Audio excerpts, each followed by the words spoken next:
So this is a segment of a hangout on Helena Handbasket's channel where I was talking to Trey Jadlow about a proposal of God having tenseless mental states with relation to tensed actions. I'd encourage anyone to watch the full hang. You'll get a good shot of the USS Intrepid, as well as some hot chicks on a ferry. I entered the discussion in the last third in an attempt to get Trey Jadlow to give some description of what it is he's referring to when he says God's thoughts. Now, being charitable, we can conceive of a creation being a block in the way that a novel is a block, with the actions entailed within having tense only within the context of the story. From my perspective, I can say Voldemort is alive and Voldemort is dead, and those can both be true. We could even grant that actions written in as if executed by J.K. Rowling, the author, such that she acted upon Voldemort in the context of the story, were tensed within the story but not requiring act by J.K. Rowling tensed in relation to the book. All of that seems to me to be fine. The problem occurs with the author's awareness of that author acting to author the book. This is why I kept bringing back the argument to God's awareness of God's own acts. And that's where the difficulty lies for a tenseless actor who has an aspect of perception to their knowledge. Intentionality in the sense of being directed at states of affairs includes one's own states. God is not ceaselessly acting to bring about universes. The creation is offered as a discrete act. As such, there is a state of affairs where there was no creation, and a state of affairs where there was a creation. If God is to be aware of both of these states, God's perceiving them cannot be without tense. After all, what is it to perceive something that is not yet? Further, prior to acting to create, God would need to intend to create. God is not posited as always creating, in the same way that he is posited as always thinking or always existing. God's acts are discrete. As such, God would need to act, or put another way, intend to act, or will to act. If it is not merely a persistent effect of God's existence in the same way his justice or love would be, then the act would be preceded by the will to do so. God wills to create. As such, there is a state for God where he does not intend to create, a state where he intends to act, a state where he acts, and a state after he has acted. Trey continually brings the discussion back to, yes, but then that would mean God is thus and so, and that's untenable. Well, if it results in a contradiction, the consequences to one's worldview doesn't save it from such a fate. My own view would be that God would be in a metatime, with such a time not being some ontology God is subject to, but rather is a coexistent fact of God's existence. That God is not somehow subject to his ability to change states of affairs, but rather that such a fact is a consequence of his being the case. Give this portion a watch, and please check out the full hang on Helena's channel. I do hope to do a video on this in the future, but until then, there's this. Go ahead and continue, Jack. It's Jack there. Trey was saying that, I'm not seeing a problem with the idea that one could hold beliefs to be true, and in fact hold every true proposition to be true, which would be to believe every true proposition, right?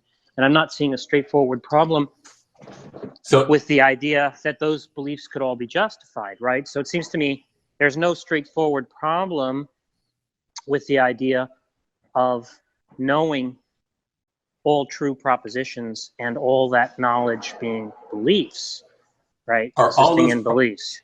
Are all those propositions understood as predications about things? Well, that's what a proposition is, right? That's right. So go ahead, Bert, Mr. Smiley. What's the problem with that? Oh, go ahead. Just stay on focus with Jack here. So Jack was going down the line. So you're saying now that God doesn't actually know that it's raining outside. He knows that it's raining outside infallibly, perfectly, without having to experience it in time as a contingent creature. But it's raining outside is a proposition, correct? Yes, it's a predication about something. I don't know what's so difficult about this. So you're saying that God, if you're saying that God doesn't know that that proposition to be true, he knows it infallibly. But then he would know it propositionally. No, he wouldn't. Propositions How could are. he know? How could he know? Are you proposing it to God in a way that he might not know? I'm asking you, how could he know a proposition to be true without knowing it propositionally? What does it mean to know a proposition is true, but to not know it propositionally? A proposition for us is a complex argument. Do you agree with that? I'm saying that's true. I'm saying that all propositions are predications, right? That's what it is for something to be a proposition. That's right. And it's a learning by necessary, right? No, I didn't say anything about learning. I said a predication is a learning. That's what it means to predicate about something. No. I'm saying that a proposition is a predication, right? It's taking some entity and describing it by a predicate, right? Now, my question to you is, how is it the case that God could know a proposition to be true non-propositionally? Because he's not learning anything. I didn't say anything about learning. Oh my gosh. Oh goodness. Right. I'm asking you. You seem to be importing learning into his definition. Yeah, no, I didn't say anything about learning. We might be onto something. It seems like, Trey, you may think that when you use a predicate, or it means that you're learning. Yes, it has to be. Okay. Because that's what a statement is. I don't think I agree with that. But I don't even understand it. Does God know? Every statement you make has a subject and a predicate. Do you agree with that? Yeah, what's that got to do with learning? When God predicates or were God to predicate I am God, he wouldn't be learning anything new, right? He would simply be giving the sense of a reference, right? No, wait a minute. Was that? I'm sorry. Go ahead. He is simply describing. He is predicating about something, but it doesn't mean that he's learning something, right? No, he is expressing it in such a way as that who is being spoken to can learn. It's a predication. Right, but it's not. Predication doesn't entail learning, right? Can you predicate about the states of affairs without learning anything about them? I am giving information. In other words, let me say, when I say learning, I'm talking about. Excuse me. I am talking about. You're saying that becoming. It's becoming. What you're saying. Hold on. I'm going to help you here. What you're trying to say is that God cannot predicate about tense states of affairs, right? It doesn't have to do with. No, he cannot relate to them in a tense sense ad intra. Right. Okay. So can God relate to his own acts? Bert is furious. Can God relate to his own acts? Is he aware of his own act? What do you mean by act? God brings about states of affairs, does he not? Is he aware Are you talking about ad extra in his creation, or as he is in and of himself? I'm talking about that God brings. You agree that God brings about states of affairs, correct? Does God bring about creation? In the being. Wait a minute. In creation, he brings about states of affairs because creation happens, right? You can clarify. You can clarify once we get here. If you think that this is okay, so God brings about a state of affairs. Is God aware that he has acted to bring about a state of affairs? Okay, wait. Is he aware of the? Say it again. Is he aware? Does he have some type of intentionality with respect to his own acts? So he acts to bring about creation. Is he aware that he acted? How could he not be? Exactly. Okay. So God is aware of a tensed act on his part. Is he not? There's a time he wouldn't be aware of it if he hadn't acted, right? So God has acted and he is now aware of his action, right? He doesn't have to create again. He knows he has created, right? Yes. And okay. And so wait a minute, Bert. Hold on. So you're saying that God, I mean, you sound like William Lane Craig. So that God, once he creates, he must stop being a se, and he must be bound by time. I don't care about if you want to. So I don't care about what the ramifications are to what your understanding is. I'm trying to have you elucidate what it is, how it is you see it. So how do you see when God acts to bring about a state of affairs? How do you see him being aware of it in a way that it's not tensed, that it is not related to? all I can do is know that he must be without tense, but the only way I can perceive it. Remember, I talked about this is getting right back. This is getting right back to where you got with Joe Sonseed in your hangout with him a couple of weekends ago, where essentially you're just saying that, look, if I was to give to this point, it would wreck my understanding of God. So God must be this way. I can't explain it, but he must be this way. And it's an ontological argument, indeed. But you have to be able to give a cogent. You are a big fan. No, you can't on this point, right? You can't tell me how it is that God is aware of his own acts while being tenseless in his knowledge. Right? I can speak apophatically. That's why I say they have to do it. I cannot speak positively because I am a becoming being. No, we're not talking about your knowledge. We're talking about God's knowledge. So God acts, right? God acts. Is God aware that he has acted? Is he aware of a time? Is he aware of a time where he hadn't acted? What do you mean by time, Bert? Exactly. Well, I'm asking you for an account of thoughts that don't involve time. So if you can give me a way of talking about them such that it seems like you know what you're talking about when you refer to them. Okay, we've discussed this. What is time? Time. You want to say that time that relates to material states of affairs? I think anything that is a state of affairs. Change, right? No, it's a change in states of affairs, right? Mm-hmm. Okay, so there was a state of affairs before creation, where there was no creation, and there's a state of affairs after God acted to bring about state of creation, right? Okay, how does God relate to those two different states of affairs tenselessly? Well, he can relate tensed in a sense that he is the one that brings about it, but he cannot be lorded by his contingent creation. Do you understand that? It doesn't lorded by his contingent creation. I don't understand how that speaks. You're saying he has to become. No. So that doesn't. Are you saying there's a time before time, Ember? That doesn't. I think that you could posit a God who is who has a meta time, sure, but that doesn't. But I'm asking for your account, not mine, right? So bring about a state of affairs. There was a time prior to that state of affairs being the case, and I'm asking how it is that God is aware of those two different states of affairs, right? I don't care what the implications are to what it makes him be lorded over by a contingency or however you want to put it. I'm asking for how you understand him to relate to those two states. How is he aware of that state is not the case, and then aware that state is the case, that it can be said that it's true that God knows he has not created, and that God knows he has created, and that that predication can be false at different points for God, right? God could have a false belief that he acted to bring about creation if he hadn't acted yet to bring about creation, right? That would be a false belief if God were to hold that to be true, right? So my question is, how does God have awareness and has and acts and knows of those states of affairs tenselessly? If they are tensed, like they are necessarily tensed, his actions are tensed. There's a state of affairs prior to God's acting, and there's a state of affairs after God's acting. If you're going to say he's aware of them, then that involves him in being tensed.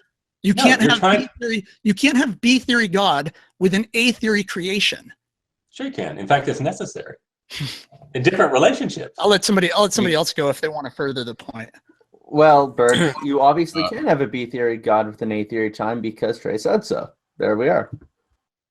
Trey, I got a question for you. So let's say God says, God at the baptism says, God the Father says, "This is my son with whom I am well pleased," right? Uh-huh. There was a time before, there's a point where that could be, actually, that's not a good example. A good example would be Jesus saying, my God, why have you forsaken me?" Right? Mm-hmm. So there was a time where that would not have been a true utterance, right? Jesus uttering that in time had a there was a tense truth to that, right? Like there was a point where Jesus was not forsaken by God, right? Right. And then there was that time where when Jesus is uttering that, that's a true statement that Jesus is making, right? Yes. Uh-huh. Okay. So how how is it that Jesus, the God, right, has has awareness of the? I assume that Jesus God is aware of what Jesus man is doing, right? They're one being, right? And he's aware of what his human nature is doing, right? Yes. So, but Jesus is timeless, right? Ad intra, yes, and he has two natures. Remember. Sure, yes. So he's aware of what the human nature has uttered, right? Is he aware of God, my God, why have you forsaken me? That Jesus uttered that? Yes. Okay. If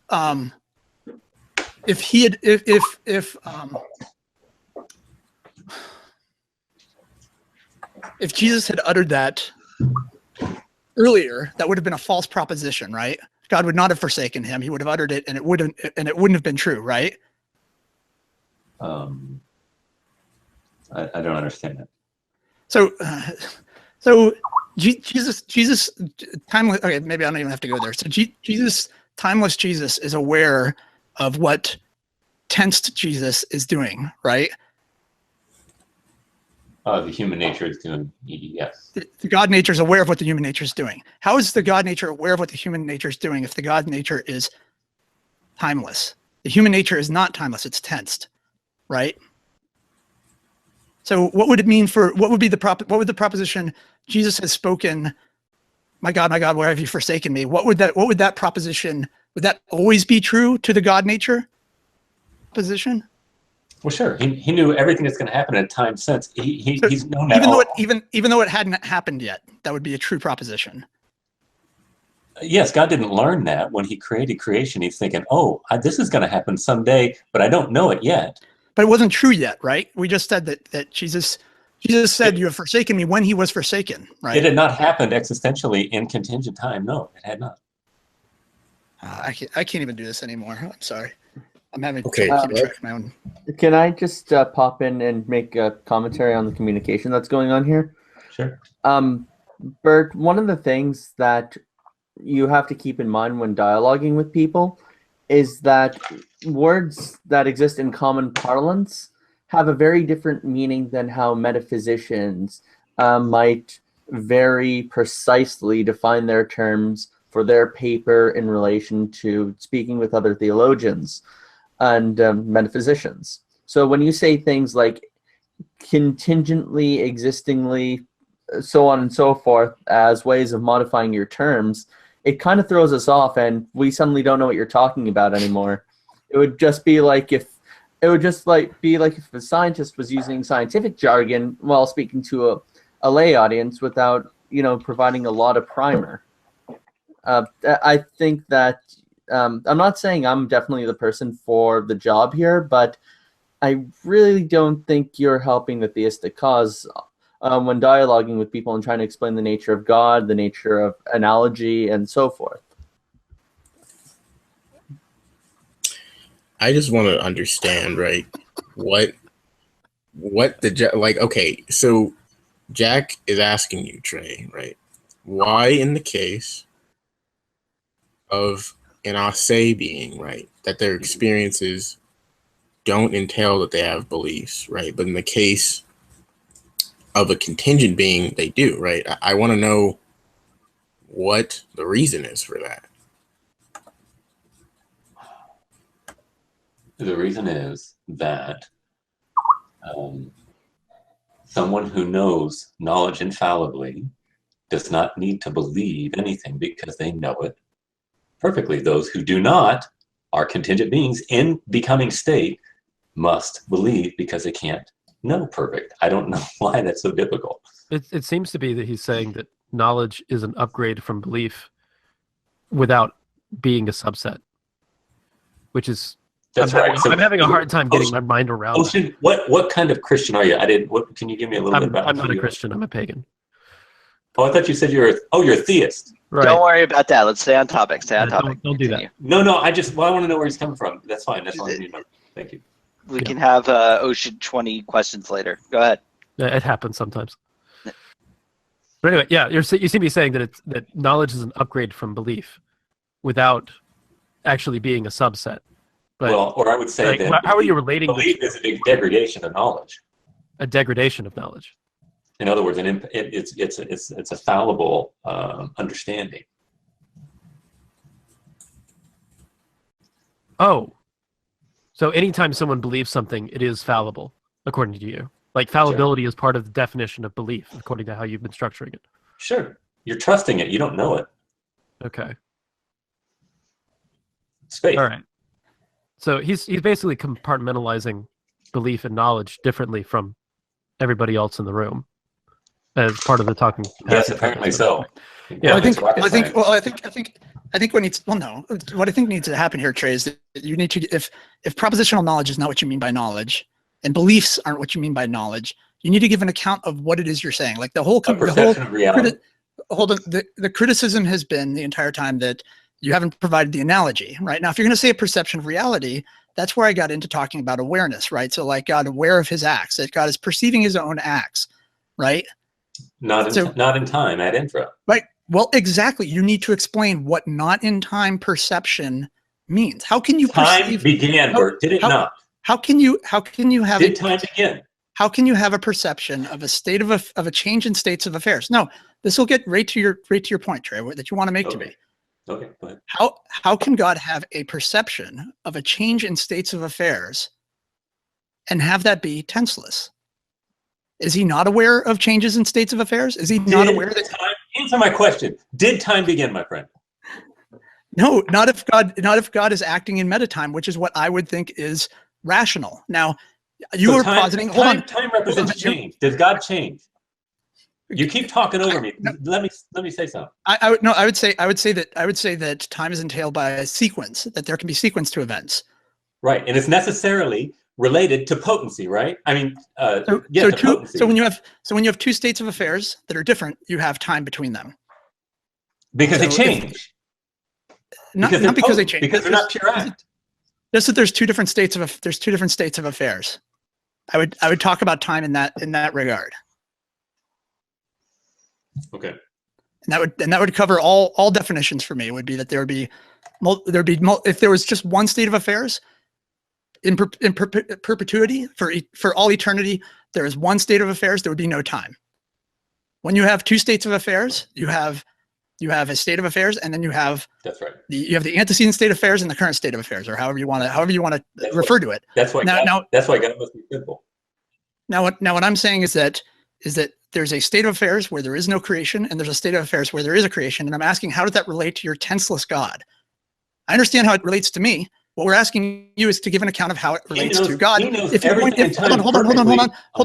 on. Sorry. If you're going to define knowledge as perception, how does he perceive changes in states of affairs? And you can't just say, well, he can't. Then you're introducing time. Well, that's what we want to know. We want to have an account of what is timeless perception of states of different states of affairs. What does that mean? We're asking you for an account of that. Okay. And he experiences tensed reality before it ever occurred, outside of time, before it ever. He knew everything perfectly before it even happened. So I have created would be true even before God created? I have created. For him to learn, yes. In other words, so far as him moving. That would be a true proposition for all of eternity. I have created would be true, a true belief on God's part. That the act of creation occurred. I have created, yes. I'm essentially referring to the two states of affairs. There's state of affairs before he created, and he's saying, I have created. Now you're telling me that that's eternally true. Time, I don't know. No, because God is acting, but he acts in such a way that he is not affected by it. So he's not aware of his action then? Because if he's not affected by it, then he doesn't. If he's not affected by it, then he wouldn't be aware of it. It would simply happen, and he wouldn't have any change to him. He wouldn't be saying, I have acted. He would be unaware that he had acted. Now, if he's aware that he acted, if he perceives that he acted, then he is changed by that. He has an intentionalistic relation to that change in states of affairs. Otherwise, he has to say, I have created for all eternity. And that never changes. That's always true. Well, the very fact that you say that there's the tense and there's a creation, again, speaks of the reality of time beginning at that moment. It cannot, by definition, it cannot define him. Would you concede that?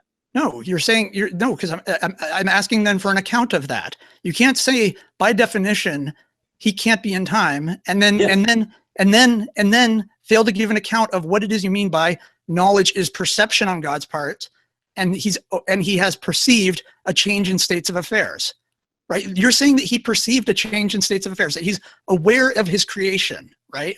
Of his having created. He's aware of his having created. You said, how can he not be aware, right? So God has an awareness or perception. But it's not an awareness in a change of state. That's the point. How can so then he does believe I have created for all eternity. He believes that to be true. No, he does not believe that. He knows everything perfectly. He knows, and at the moment of creation, there is the tense. He knows he has created for all eternity then. He knows he has created for all, yes. I have created would be true knowledge. But what you're doing is you're defining eternity as a progression of sense. Remember, that's fine. We don't have to say that. We can just say that God outside of time is just whatever. I don't want to make a time reference there. If you don't want one, that's fine.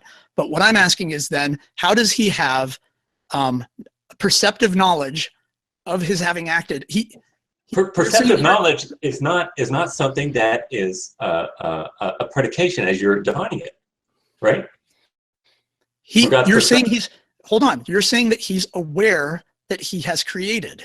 He's aware when he hasn't created, and he's aware when he has acted.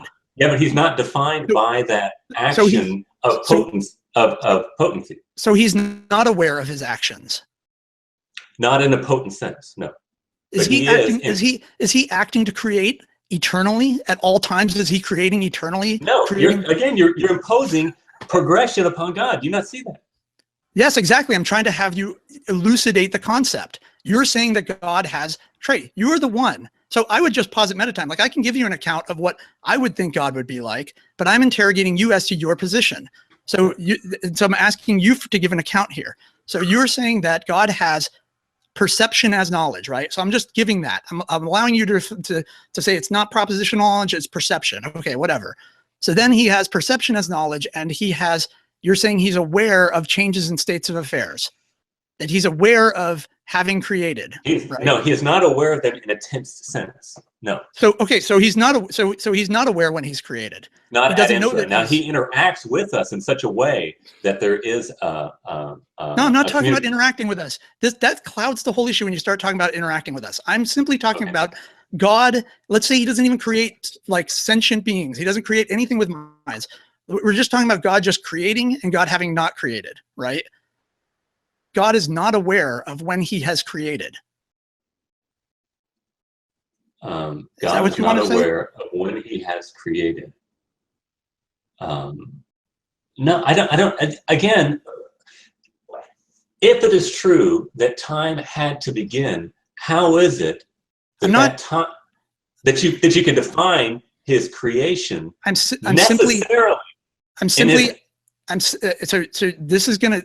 We're never going to get to the answer if you don't actually so you're saying that God has awareness. You've said that God has awareness. By him having perceptive knowledge, right, that would be awareness of states of affairs, right? But it's not an awareness that happens. So so when God brings about a new state of affairs, how is he new? What do you mean by new? He created, did he not? Creation hasn't been eternal, right? Okay, that's a new state of affairs, right? Okay, so there's a state. Okay, so there's a state of affairs when God has not created, and there's a state of affairs after God has created. Two different states of affairs. I'm not even talking about tense here. I'm just simply saying that there are two different states of affairs, right? Well, indeed you are. And no, I'm not. I'm saying that there are two different states of affairs, and God brought one about. How is God aware of his bringing it about if that's a tensed fact? So, okay, we're saying God can't have knowledge of that because that's tensed. Fine, okay. So then how does God have awareness of his actions if he can't be aware of them in a tensed fashion?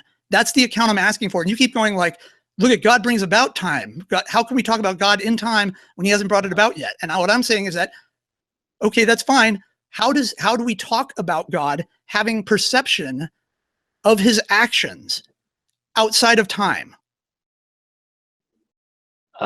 If his actions don't happen eternally, they happen tensed. God doesn't act to create creation eternally. That perception. It's a discrete act on his part to bring about creation, right? So how is he aware of that discrete act if he can't be in doing so? His perception cannot be modeled by becoming. That, again, you're saying you're putting a restrict. Okay, yeah, somebody else can. But Bert, okay, I'll just jump in because I think I might capture how to phrase your argument. Okay, the first premise is an effect requires a cause. All right, I think we can all agree here. The second, I can see exactly where this is going to go, though. Well, that's all right. Let it go. All right, wait. The second premise is a cause. All right, an effect requires a cause.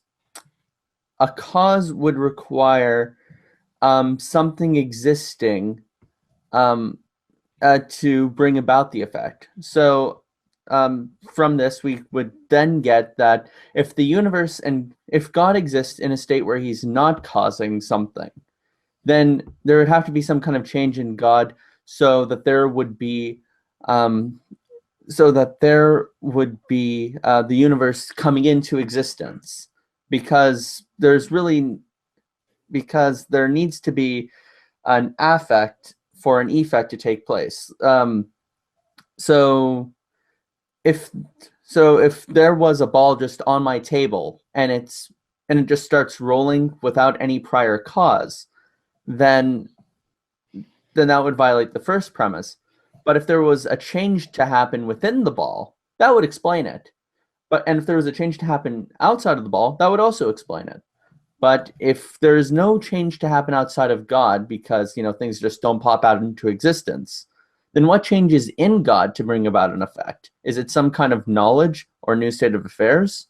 And if so, isn't that a potency that starts to exist within God himself?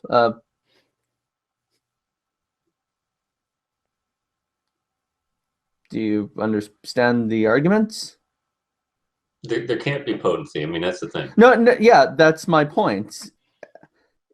How? And so God is act. Again, I use that example all the time of walking in the sand. We are acting upon the sand, and the sand, though, affects us as we walk in the sand as it puts indentations in our foot. Right. So when God acts upon something, he is the one doing the action, but he is not affected by it, because if he did, he would not be assay. Okay. Is God aware that he stepped in the sand?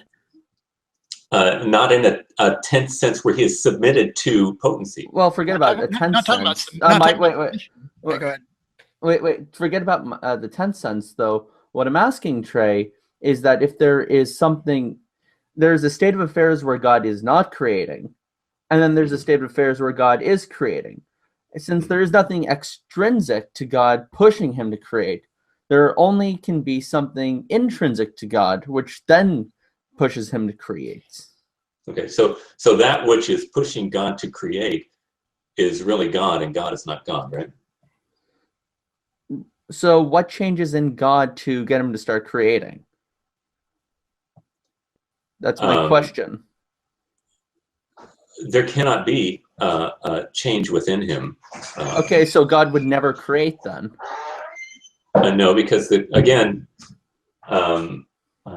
there's going to be something that happens and something that is effected, God cannot be affected. Do you agree with that, Max? Well, if God cannot be affected, then he can never bring about change, and the universe would never be created, and hence the arguments.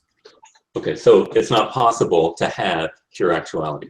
Trey, you would say that God doesn't eternally act to bring about creation, right? You would agree that he does not do that.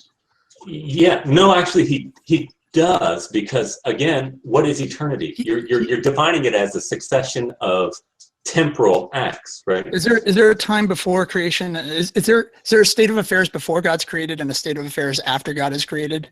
That Those relationship happens as a result of contingency or potentiality. God acts to bring about a state of affairs, right? Mm-hmm. Okay. Did God intend that action? What caused him to not be eternal? Was he predicating when he did this? Why is God not just continually spewing off universes? Why is it discrete in that God acted to bring about this universe, and God isn't just this like eternal universe pumping machine, just pumping out universes nonstop? It's because God intended to act to bring about this universe, right? He had some control over that, right? Yes, but he cannot. Do you understand, Bert? I mean, I agree with that. I understand, but you got to understand that God cannot act in such a way where he is dependent on anything outside of himself, his simple self. And I will concede that it's a mystery. It's something I cannot completely understand. But I can't. The opposite of that is repulsive, and you say that there is no such thing as logical coherence. Well, the opposite being repulsive is an appeal to consequence, right? We've been over this. What we're trying to do is we're trying to apprehend a coherent account of what is the case. And if you are uttering contradictions, right? Like you would agree that contradictions are not good in accounts, right? Right. We should reject contradictions, right? That's right. We shouldn't entertain contradictions in our accounts. So what I'm hearing right now is a contradiction being restated over and over again, which is that God acts to bring about states of affairs, but that he doesn't act to bring about states of affairs. No. Contradictions are necessary to, what is the law of non-contradiction? Are you saying that contradictions are necessary to understanding God? No, I am saying that contradiction is necessary to understanding tensed reality. Something cannot be and not be at the same time and in the same relationship. I think you mean the law I'm of appealing to something outside of time. Therefore, it is above the law of non-contradiction, although although the law of non-contradiction does correspond to who God is. God cannot be contradictory, can he? No. Okay, so we have. But you understand something. Contradiction is necessary to potency. Do you agree? We concede that? Are you saying that then we can our understandings of God to be contradictory may not be the case, that we shouldn't trust when we've come to a contradiction in our concept? No, I'm saying that contradiction is defined by time, is it not? Contradiction just simply. Dude, contradiction is a logical notion. Yeah. I'm not sure why we're getting into the metaphysics of the law of non-contradiction here. We have to. It's at the very heart of it. Oh my God. Oh no. I'm gonna go get some dinner. It was a pleasure chatting, Trey. And you know what, guys? I need to go. We'll touch base in a couple of weeks. We'll do a hangout or something. So. All right, that sounds fun, Bert. Okay, cheers. Yeah, you too. Bert's getting mad in the live chat. Yeah, well, he could suck it. He wants this to be a very serious discussion. Why isn't Bert coming in? Yeah, that's starfish. Bert is irritated that you're not holding Trey down and fucking him in the ass, Jack. Well, I think that we've gotten to a point where Trey is sort of refusing to expound upon the area of confusion. Yeah, by just stating that it's obvious over and over. Well, I think we're pointing out a problem in his reply.